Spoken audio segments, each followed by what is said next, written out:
வந்திப்பாட்டியின் மகிமை பகுதி 4.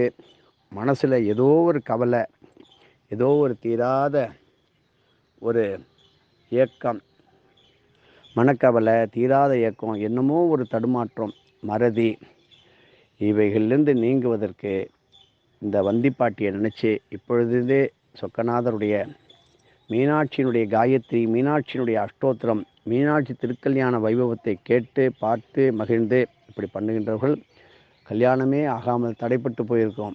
32 வயசாச்சு, 33 வயசாச்சு, ஆனாலும் கல்யாணம் ஆகி கூட அது பிரிஞ்சு போச்சு சார், விவாகரத்து.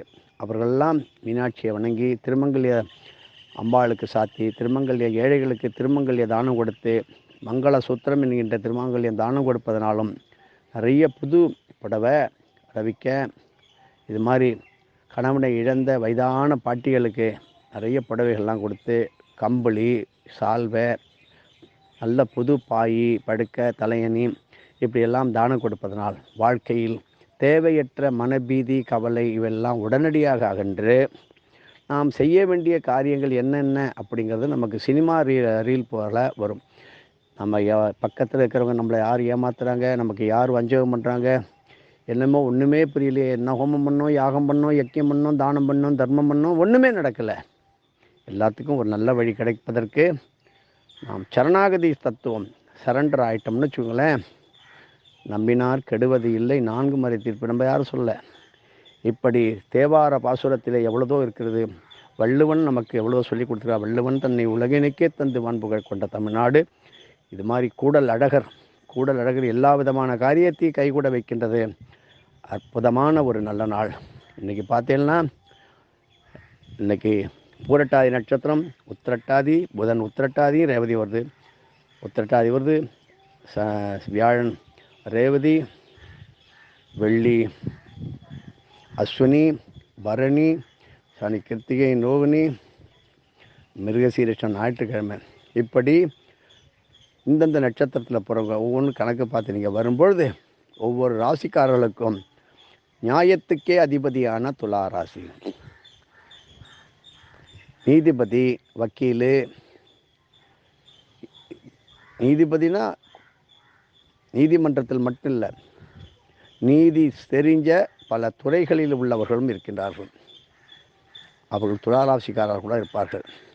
அவர்களும் சென்று வழிபடும்போது அங்கே துலாபாரம் இடுவதற்கு வாய்ப்பு கிடைத்தால் துலாபார காணிக்கையை கொடுத்தால் உங்கள் கஷ்டமெல்லாம் அங்கே காணிக்கையாக இறக்கி வச்சுட்டு ஜம்முன்னு வீட்டுக்கு வரலாம்.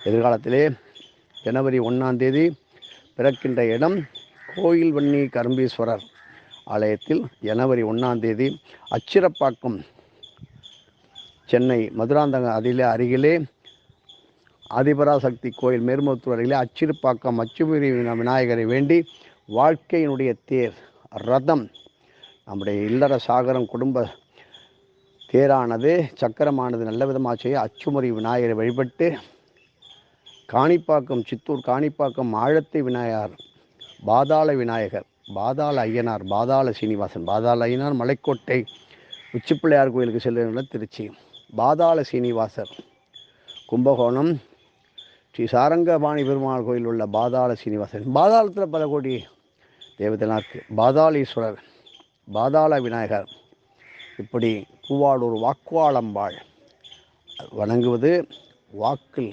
தவறுகள், மறதிகள், குளாறுபடிகள், ஏற்பாடுகள் நடந்திருந்தால் அதற்கு நல்ல நிவர்த்தி தருகின்ற ஒரு நல்ல நாளாக எடுத்துக்கொண்டு நான் இப்பொழுதே பயண ஏற்பாடுகளை செய்யணும் அப்படிங்கிறத உங்களை கேட்டுக்கிறேன். போக்குவரத்து பயணங்கள் எதை பற்றியும் கவலைப்படாங்க. மழை பெஞ்சாலும் இடி இடித்தாலும் போயிட்டு வரணுங்கிறது ஒரு வைராக்கியத்தை வந்தாலும், தன் வேலையை இயற்கை செய்தாலும் நமக்கு கிடைக்க வேண்டியது எங்கேயும் விட்டு கொடுக்கக்கூடாது. 3 உள்ளது. நான் சொல்கிறேன், 3 கண்ணு உள்ள தேங்காய் நல்லா சொல்லாமே. இப்போல்லாம் வருது அடுப்பு, கேஸ் அடுப்பு 3 பர்னர் வச்சுருப்பான், அது ஒரு தானம் பண்ணுங்கோ. 3 காலத்தையும் ஏற்றும். இல்லைன்னா புது பானை, புது நல்ல அடுப்பு, அதுக்கான ஒரு விறகு, கறி இதை வாங்கி கொடுத்து அந்த பானைக்கு உள்ள அரிசி, பருப்பு, வெல்லம் அதெல்லாம் வாங்கி ஏழைகளுக்கு கொடுக்கும்போது வீட்டில் பொங்கல் என்ற குதூகலம் ஒன்று நடக்க இருக்கின்றது. இது எல்லோருக்கும் நடக்கும். யார் கொடுக்கின்றாலோ அவருடைய வீட்டில் நடக்கும். மேலும் இதை காரையூர் புதுக்கோட்டை காரையூர் ரங்கநாத சுவாமி கோயில் கொடுப்பது அளவற்ற பலன். ஒரு வீட்டுக்கு 10 வீடு நிம்மதியாக இருக்கும். இப்போ 10 வீடு இருந்தாலும் நம்ம வாடகை வீட்டில் அவுட் ஹவுஸில் குடியிருக்கிற நிலைமையில சில பேர் இருக்காங்க. எது இருந்தாலும் நிம்மதியில் பயம். இயற்கை சீற்றத்தில் பயம் அதிகமாக வரும். புதுவிதமான ஒரு 13 விதமான நோய்களை காட்டுகின்றார்கள். 13 விதமான நோய்களை 95 தேசங்களிலே உற்பத்தியாகும். அதெல்லாம் ஒன்றா தாக்கினா நம்ம தாங்குவோமா? ஒரு சின்ன எறும்பு கடியை ஒரு நிமிஷம் தாங்க முடியல, கதறோம். அதனால் அந்த மாதிரி நோய் தடுப்புவது அதற்கு ஒரு பாதுகாப்பு, நோய் வராமல் பாதுகாப்பாக்கும். இந்த மாதிரி சத்ரு பீடை அக்னி வீரபத்தர் அகோர வீரபத்தரை பார்த்து நீங்கள் வணங்கி வந்தால், சரபேஸ்வரர் மீனாட்சி அம்மன் கோயிலில் உள்ள சரபேஸ்வரர் மிக மிக சக்தி வாய்ந்தவர். எப்பேற்பட்ட கஷ்டத்தையும் தீர்க்கிறவர். மந்திரம் யந்திரம் தந்திரம் பில்லி சூனியம் ஆபிச்சாரம் பைத்தியம் பிடிச்சி போச்சு சார், மனோவியாதி சார்க்கு சொல்லுவாங்க, மென்டல் டிசார்டர் அந்த மருத்துவமனையில். அதெல்லாம் சொல்லாதீங்க. போய் அந்த சர்வேஸ்வரை வணங்கி கையால் அரைச்ச சந்தனம் சாத்துங்க. முழு சுட சுட போண்டா உருண்டையான பொருட்களை பணியாரங்களை படைத்து அந்த சர்வேஸ்வருக்கு வணங்கி தானம் பண்ணால், குடிங்கிற பர்மனண்டாகவே நிரந்தரமான குடிகாரனுக்கு ஒரு விடிவு கொடுக்கும். எங்கள் வீட்டில் அது மாதிரிலாம் நடக்கலை சார். அது மாதிரி வந்துட்டுனா என்ன பண்ணுவீங்க? எதிர்காலத்தில் கல்யாண வீட்டில் சீட்டாடி இருப்பாங்க, அந்த குடும்பமெல்லாம் சந்தியில் நிற்கிது. நல்லா கல்யாணம் பண்ணாங்க, நிறைய நகை போட்டாங்க, வீடு கொடுத்தாங்க, வாசல் கொடுத்தாங்க, சந்தோஷமாக இருந்தாங்க. ஏன் பிரிஞ்சாங்க? அந்த வீட்டிலே கல்யாணத்துக்கு முதல் நாள் வரையும் இல்லை பிறகு கூட அந்த வீட்டிலே ஒருத்தர் சீட்டாட்டம் பிளேயிங் கார்டும்பாங்க, அந்த சீட்டாட்டம் கலைச்சது மாதிரி கலைச்சிருந்தால் அதற்கு நிவர்த்தி எங்கே? யார் சொல்லியிருக்கா? ஆன்மீகத்தில் நாங்கள் சொல்கிறோம், கிரந்தத்தில் இருக்குது. சீட்டாடுவது முதல் நாள் என்னென்னமோ கூத்து இப்போ சொல்லுவாங்களே, பாட்டிலோடு தான் ஓடிக்கிட்டு இருக்கு ரிசப்ஷன்.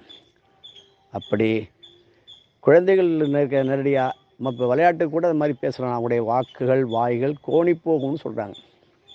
குழந்தைகளை வைத்துக்கொண்டு அந்த பேச்சுகளை பேசுகின்ற குடும்பம் தடுமாறும், தலையில் அடிப்படும்.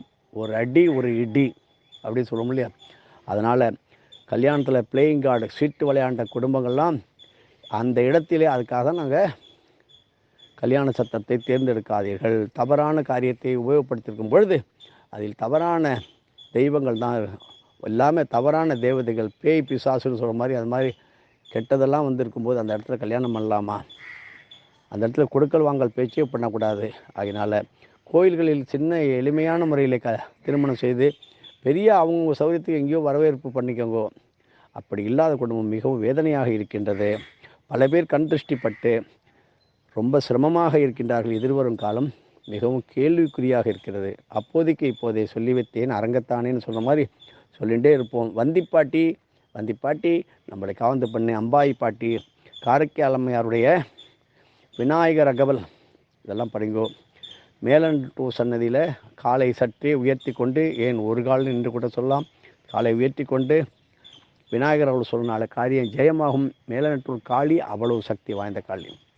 திருப்பயத்தங்குடி திருவாரூர்கரையிலே உள்ள திருப்பயற்றீஸ்வரரில் உள்ள காளி வடக்கு நோக்கி சுக்கர யோகத்தை கொடுக்கின்ற தேவதா காளி. இப்படி காளியிலே பல கோடி சக்தி உபாசனை செய்பவர்களுக்கு கைகூடும் ஒரு அற்புதமான நல்காலம். இப்பொழுதெல்லாம் கலியுகத்தில் கைமேல் பலன் சொல்கிறோம்ல, காலம்பரை செஞ்சால் மத்தியானம் கிடையாது, காலம்பரை செஞ்சால் அப்போ செஞ்சால் அப்பயே. அதனால் ஒன்றாக செய்வோம். கலப்படம் செய்கின்றவர்கள் பெரும் குற்றவாளியாக ஒரு புதுவிதமான சட்டங்கள்